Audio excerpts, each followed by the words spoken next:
j'allais dire bonsoir. J'ai plus l'habitude de faire les vidéos le soir. Enfin bref, on s'en fout. Alors, hier, c'était le 8 mars, du coup. Oui, bravo Lilith. Le 8 mars, c'est quoi? C'est le jour, la journée internationale des droits de la femme, et pas la journée de la femme, hein, parce que bon, on a quand même le droit à plus d'une journée hein, pour nous célébrer dans l'année, s'il vous plaît, quand même. Mais c'est la journée des droits, hein, de la femme. Du coup, bah moi, en tant que femme, hein, forcément, bah voilà, j'étais dans le cortège avec la pancarte et tout, avec toutes les féministes, tout ça. Évidemment, c'est faux. Hein. C'était totalement faux. J'étais au restaurant en train de m'empiffrer de sushi. Alors, et ça c'est vrai par contre, comment l'extrême droite utilise le féminisme pour mieux diffuser son discours anti-immigration. Donc ça, c'est un article qui est paru hier, du coup, vous voyez la date. Quand j'ai vu le titre, je me suis dit, comment ça? C'est-à-dire, comment l'extrême droite utilise le féminisme pour mieux diffuser son discours anti-immigration. Non, je vous laisse un petit peu de temps. En tant que femme, je réutilise ce terme, en tant que femme, bon, évidemment, j'ai subi plein de choses à plein d'endroits différents de mon corps et à plein d'endroits différents de la ville dans laquelle j'ai vécu. C'était l'immigration. Hein, il n'y a pas besoin d'être d'extrême droite pour être anti-immigration, hein, finalement. Il suffit d'être une femme. Alors, avant de lire cet article, je me suis posé la question. Je me suis dit, mais comment l'extrême gauche utilise le féminisme pour mieux diffuser son discours? Anti-extrême droite, anti-droite, anti-tout, bon, parce que la gauche est anti-tout. Alors, on va voir ça en premier lieu, hein, si ça vous dérange pas. Dissoudre à l'acide. Rima Hassan relaie des menaces de mort contre le collectif Némésis. Voilà. Parce que pendant ce cortège qui a eu lieu à Paris, hein, je crois, c'était enfin, un cortège soi-disant féministe mais pro-Hamas. J'ai pas compris le délire. Et pro-Palestine et tout. Je me suis dit, mais attends, mais c'est aussi logique que les LGBT pro-Palestine. Vous savez, ça n'a aucun sens. Bon. Alors, après la marche nocturne hein, féministe à Paris qui a pris un tournant radical hein, avec des slogans haineux scandés par la foule, Rima Hassan, elle, comme d'habitude, a relayé une photo d'un tag hein, appelant à dissoudre le collectif Némésis à l'acide. Oui, c'est un appel au meurtre, hein, on peut le dire. En ce moment, elle aime bien faire ça, appeler à tuer des gens et tout. Bon, via les réseaux sociaux. Le collectif Némésis est une nouvelle fois la cible hein, de féministes radicales. Après la marche nocturne féministe à Paris, l'eurodéputé de la France Insoumise, hein, LFI, Rima Hassan, a relayé une publication partagée par le comité Palestine Paris 1 Sorbonne sur les réseaux sociaux, dans laquelle il est possible de voir un tag inscrit en rouge hein, sur un mur « Dissoudre Némésis à l'acide ». On verra tout à l'heure le tweet d'Alice. Alors, la présidente du collectif Némésis, Alice Cordier, hein, a dénoncé ces menaces de Niort à l'encontre des membres hein, de son association féministe identitaire. Hein. Cette publication apparaît sur le compte Instagram de l'eurodéputée Rima Hassan. Ce n'est ni plus ni moins de l'appel au Niort, a-t-elle réagi sur X ce samedi 8 mars. D'ailleurs, tous ces gens-là là, qui ont manifesté dans la rue étaient même choqués de voir Némésis présents. Ils les ont chassés en fait. Pourtant, Némésis, c'est un collectif féministe extrêmement connu. S'il y avait des personnes qui devaient, on va dire, manifester, c'était ce collectif, hein, on est d'accord. Mais bon, n'ont pas été les bienvenus. Parce que, voilà, marche féministe ou pro-Palestine. Du coup, ça passait plus. Alors, la veille, dans la soirée du vendredi 7 mars, une marche nocturne féministe radicale s'est tenue à Paris pour dénoncer les discours anti-LGBTQI, nazistes ou colonialistes selon les organisateurs. Bon. Les collectifs Urgence Palestine et Samidoun ont participé au rassemblement qui a été interdit par la préfecture de police de Paris avant d'être finalement autorisé in extremis par le tribunal administratif en début de soirée. Sous les drapeaux palestiniens, des slogans haineux, hein, bah oui, parce que ça va de pair, ont été scandés par les manifestants arborant pour la plupart un kéfier, bien sûr. La foule a notamment appelé à l'anti-fada, des slogans tels que « pas de quartier pour les magnots » ou encore « à bas l'État, les flics et les magnots » ont également été entendus. Bon, ça c'est la gauche, il n'y a rien de spécial, hein, on a l'habitude. Ah, Seigneur Dieu. Alors, bon, on va voir un petit peu ça. Donc ça c'est voilà le tag que Rima Hassan a mis sur les réseaux sociaux, dissoudre Némésis à l'acide. Voilà ce que soutient cette pseudo-députée défigurée et tuer les femmes. Ce sont des vraies photos. Son impunité est vraiment sidérante, hein. Soit elle a des dossiers sur l'État français, soit c'est irrationnel. N'importe quelle personnalité de droite serait déjà condamnée par la justice pour 10 fois moins. Mais absolument, absolument. Mais la carte de Rima Hassan, c'est « Ouais, mais vous dites ça parce que je suis arabe ». Après, hein. Une eurodéputée qui relaie un appel au meurtre contre un groupe dissident, voilà où mène l'extrémisme idéologique, à la haine pure et simple, hein. La République ne doit pas trembler face à ces dérives. Ni plus ni moins qu'un appel à s'en prendre physiquement aux membres de ce collectif de cette façon. J'espère que les photos iront sur YouTube, parce qu'il aime pas trop ça en général. Alors, Bruno Retailleau et Police Nationale, vous attendez quoi hein, pour mettre à l'ombre cette téno de Rima Hamas, soutien à Némésis et Alice Cordier. Nous sommes tous de votre côté, la France. C'est vous, merci d'exister. Quoi? Mais il n'y a pas de ponctuation. Nous sommes tous de votre côté, virgule, la France c'est vous, virgule, merci d'exister et merci de continuer de défendre toutes les femmes. Bon, brûlée à l'acide, une Iranienne renonce à la loi du talion. Bon, voilà, on a vu un petit peu ce que ça donnait, c'est pas très beau. Alors, ici, elle avait fait une vidéo, hop, là, qu'on va pas écouter, mais Rima Hassan appelle à ce que nous soyons attaqués à l'acide, hein, en référence au sort hein, que subissent les Iraniennes et les Afghanes. Rima Hassan a collaboré sur une publication qui appelle à ce que nous soyons dissoutes à l'acide. C'est de l'appel au meurtre, hein, c'est juste fou. Elle sait très bien qu'elle a une communauté composée de gens excités qui sont capables, alors elle dit excités, mais bon, on a tous le vrai terme en tête, qui sont capables de passer à l'acte. Hein, c'est de la mise en danger de la vie d'autrui et de l'appel à la violence. Nous ne baisseront pas les yeux, Rima. Bon, voilà, après on a les... Alors, ça c'est donc le féminisme de gauche, mais apparemment, c'est le féminisme de droite qui pose problème, hein. Parce que les appels à l'attaque à l'acide et tout ça, ça va, ça passe, hein, c'est pas grave. Mais l'extrême droite, c'est le mal, évidemment. Bon, alors on va voir ce qui se dit là-dedans. Je ne l'ai pas lu, hein. Je ne l'ai pas lu, comme d'habitude, hein. Je lis les articles en même temps que vous, donc je découvre en même temps que vous. Alors, le collectif Némésis entend participer samedi à la marche parisienne célébrant la journée internationale des droits des femmes, provoquant la colère des organisateurs. Comme le Rassemblement national, ce groupuscule identitaire déclare défendre les droits à la sécurité des femmes françaises. On est en train de manger le féminisme de l'intérieur et d'en créer un nouveau. À l'avant-veille de la Journée internationale des droits des femmes, environ 70 personnes sont venues écouter Alice Cordier, la présidente de Némésis, dans le centre de Limoges, Haute-Vienne, jeudi 6 mars. La soirée organisée par le parti d'extrême droite Reconquête est consacrée au féminisme identitaire porté par le collectif fondé en 2019. Sa priorité, défendre la civilisation européenne en exigeant l'arrêt de l'immigration, expliquent ses 3 membres présentes. À 2 rues de là, quelques 250 personnes protestent contre la venue des militantes qualifiées de pseudo-féministes par le président Limougeot de la Ligue des droits de l'homme, Cyril Cogneras, cité par France 3 Nouvelle-Aquitaine. Ces derniers jours, l'annonce par Némésis de son intention de participer au cortège parisien du 8 mars a aussi été critiquée par les organisateurs de l'événement, pointe Street Press. D'ailleurs, Némésis, à chaque fois qu'ils essayent de faire quelque chose, c'est annulé, ils se font virer. Bon, voilà. Parce qu'elles sont de droite. On ne va pas accepter de défiler avec des groupes nazistes, évidemment, et réactionnaires qui instrumentalisent les luttes. Ouais, par contre, les attaques à l'acide, ça c'est bien, ça on aime. Dénoncer l'association. Nous toutes. Contacté par France Info, Némésis a refusé de nous accorder un entretien. Des racines identitaires avant d'être féministe. L'intérêt de l'extrême droite pour le féminisme est récent.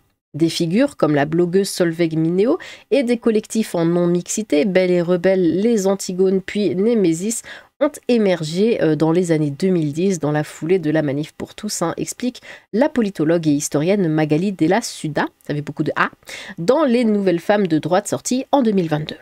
Ces militantes sont souvent des étudiantes ou de jeunes diplômées, urbaines, blanches et catholiques. Certaines ont fait leurs armes dans les mouvements nationalistes ou identitaires, à l'image d'Alice Cordier au sein de l'Action française. Au cœur de leur discours, la critique des mouvements qu'elles appellent néo-féministes, parmi lesquels Nous Tout ou Oser le féminisme, et qu'elles accusent de compromission sur le sujet de l'immigration. Ces militantes d'extrême droite se scindent en deux catégories. Certaines, comme l'ancienne porte-parole de Génération Identitaire, Thaïs Descuffon, d'ailleurs qui ne fait plus du tout ça, elle est partie sur des trucs d'histoire d'amour, là, je sais pas trop quoi. Enfin bon, je comprends pas où elle va, mais en tout cas elle y va. Professe un antiféminisme classique dans les droites radicales, tandis que d'autres, tels les membres de Némésis, revendiquent une partie de l'héritage des combats féministes comme la possibilité de faire des études et de mener une carrière, relève Magali Della Suda. En parallèle, l'arrivée de Marine Le Pen à la tête du Front National, désormais Rassemblement National, en 2011, a marqué un tournant. À l'époque, les lois sur la parité se durcissent, le FN est ruiné et il lui manque le vote des femmes pour réussir la conquête du pouvoir. Résume Magali Della Suda à France Info. Dans sa stratégie de dédiabolisation et de normalisation, Marine Le Pen développe alors une segmentation de son discours par rapport à des cases électorales dont les femmes, avance Michael Studnicki, historien spécialiste des discours de droite nationaliste sur le genre. Elles ne sont plus systématiquement réduites à un rôle de mère et de gardienne du foyer, n'est-ce pas Thaïs? Et après 2012, Marine Le Pen ne remettra plus en cause l'IVG de manière explicite, relève Magali Della Suda. Durant la campagne présidentielle de 2017, Marine Le Pen ne va pas jusqu'à se présenter comme féministe, mais elle dit « Je comprends les femmes, car je suis une femme ». Elle met en scène sa vie de femme moderne, divorcée, qui a élevé seule ses enfants, détaille le chercheur. Avant les législatives de 2024, le président du RN, Jordan Bardella, se présente lui dans une vidéo publiée sur X comme le Premier ministre qui garantira à chaque fille, à chaque femme de France ses droits et ses libertés. Un discours anti-immigré centré sur le droit et la sécurité. Ces féminismes d'extrême droite se concentrent sur la sécurité perçue comme le premier droit des femmes, souligne Magali Della Suda, ou plutôt d'une partie des femmes que Némésis appelle nos filles, nos sœurs, nos mères, désignant en réalité les femmes françaises. Le collectif estime, par exemple, qu'une femme peut s'habiller comme elle l'entend, tout en réclamant l'interdiction pour les femmes musulmanes de porter le voile dans l'espace public. De la même manière, Némésis se distingue d'une majorité de mouvements féministes qui dénoncent des violences systémiques masculines en désignant une seule catégorie d'hommes, les immigrés, et en particulier les musulmans, comme une menace. En même temps, ils le sont. Cette idéologie appelée fémonationalisme, contraction de féminisme et nationalisme, par la chercheuse Sarah Faris, imprègne aussi le RN. J'ai peur que la crise migratoire signe le début de la fin des droits des femmes, accusait ainsi Marine Le Pen en 2016. Maintenant, de toute façon, on le voit, des femmes dans la rue se font agresser, se font insulter parce qu'elles portent une jupe. Plus il y a d'immigration, plus il y a ce genre de situation. Et plus il y aura d'immigration, plus ce genre de situation augmentera. Au point où on ne pourra plus, en tant que femme, sortir en robe, en jupe. On ne pourra plus montrer nos cheveux, ce genre de choses. 6 ans plus tard, évoquant le harcèlement de rue dans une lettre aux Françaises publiée par Le Figaro, la dirigeante proposait d'expulser les étrangers qui se livrent à ces pratiques outrageantes. En 2023, près de 9 mises en cause sur 10 pour des violences textuelles étaient pourtant de nationalité française, selon le ministère de l'Intérieur. Oui, on la connaît, la nationalité française, par papier, n'est-ce pas? Si elle reste minoritaire parmi les agresseurs, les personnes étrangères sont légèrement plus nombreuses parmi les mises en cause, 13% que dans la population, environ 8%.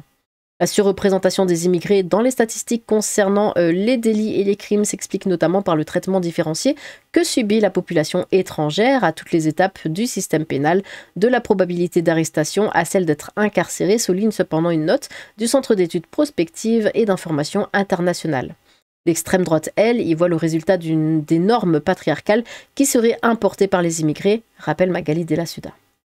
Comme d'autres, la députée écologiste Sandrine Rousseau dénonce une instrumentalisation des droits des femmes.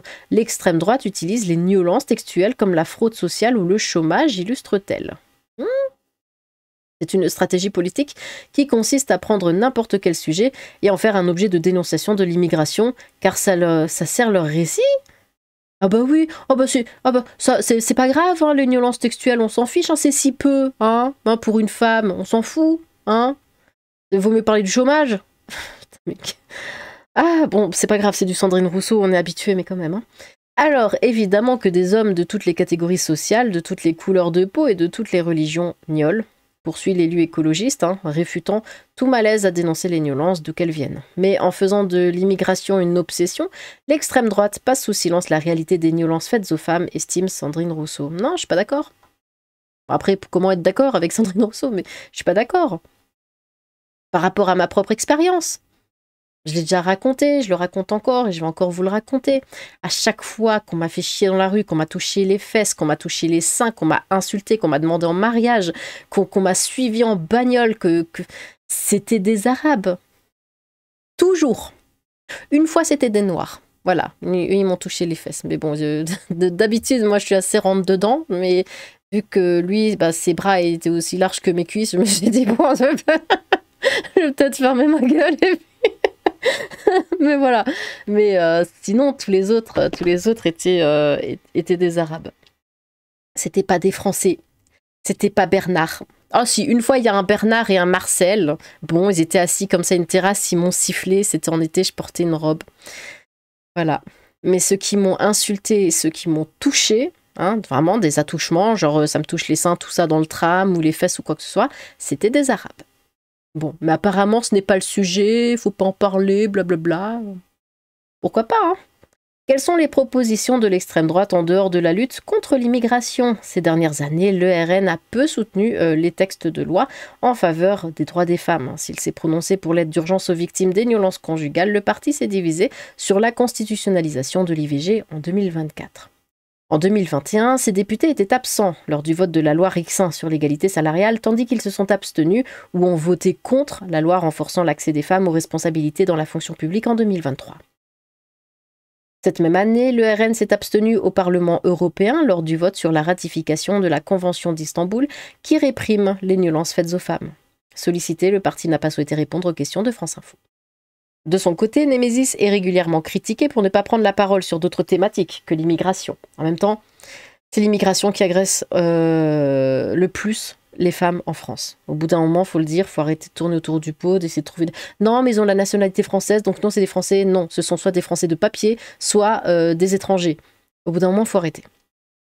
À Limoges, ces militantes ont assuré vouloir à l'avenir évoquer la question des violences conjugales, mais elles jugent les autres combats féministes moins prioritaires que les violences et le harcèlement qui se passe dans la rue. L'effacement des femmes et des mères.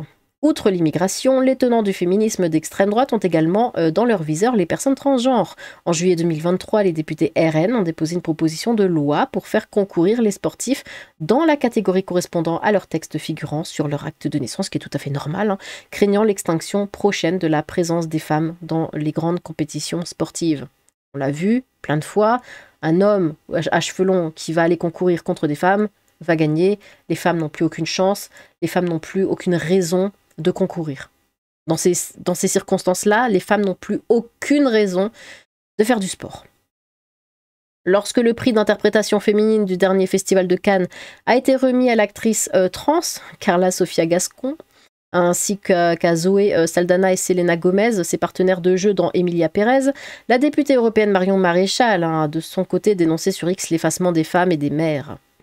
Quelques jours plus tôt, des militantes de Némésis participaient à un rassemblement de soutien aux autrices de Transmania, essai qui prétend dénoncer l'infiltration de l'idéologie transgenre dans la société. L'ancienne blogueuse féministe Dora Muto et la fondatrice du collectif Collage contre les féminicides qu'il a quitté depuis Marguerite Stern se réclament du féminisme, contraction de femelle et de féminisme, qui lie la condition féminine aux seuls critères biologiques.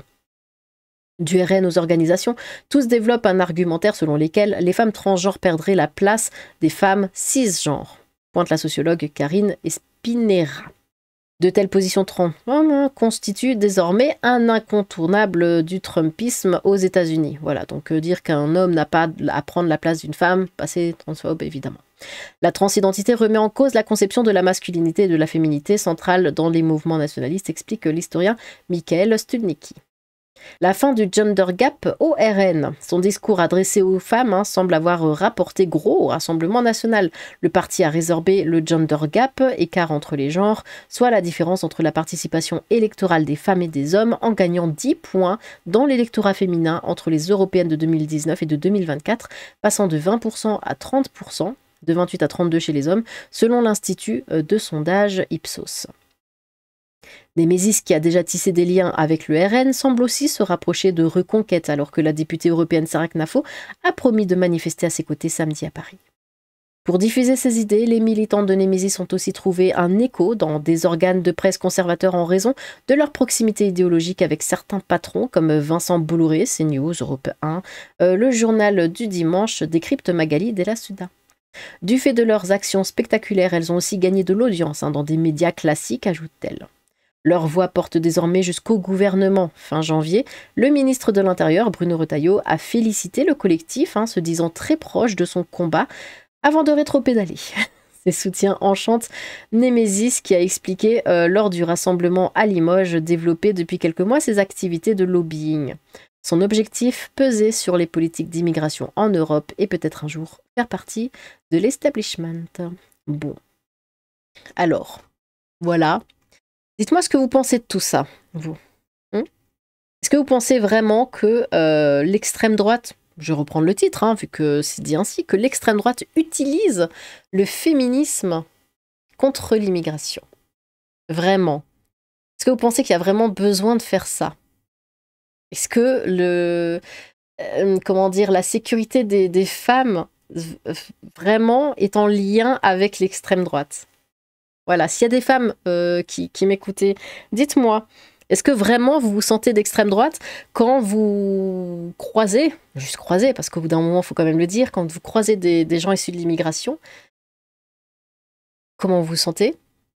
Est-ce que vous dites, j'ai peur de ce qui pourrait m'arriver, je suis donc d'extrême droite?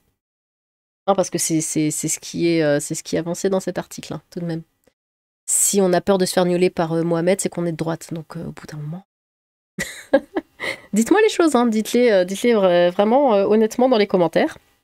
Et en passant, comme j'en ai aussi parlé en début de vidéo, dites-moi ce que vous pensez de cette folie de Rima Hassan qui a complètement pété les plombs, faut le dire, parce que je sais plus si je vous l'avais montré dans une récente vidéo qu'elle avait déjà posté l'adresse d'une entreprise à Marseille, avec l'adresse, le numéro de téléphone, tout ça, en espérant qu'il leur arrive... des petits problèmes, disons-le ainsi. Maintenant, bon, elle appelle, c'est un appel concrètement, elle appelle à ce qu'on balance de l'acide sur les membres de Némésis. Bon, voilà. Dites-moi ce que vous pensez aussi de cette charmante dame nommée Rima Hassan. N'hésitez pas à vous exprimer dans les commentaires. J'ai hâte de vous lire. Sur ce, tchou!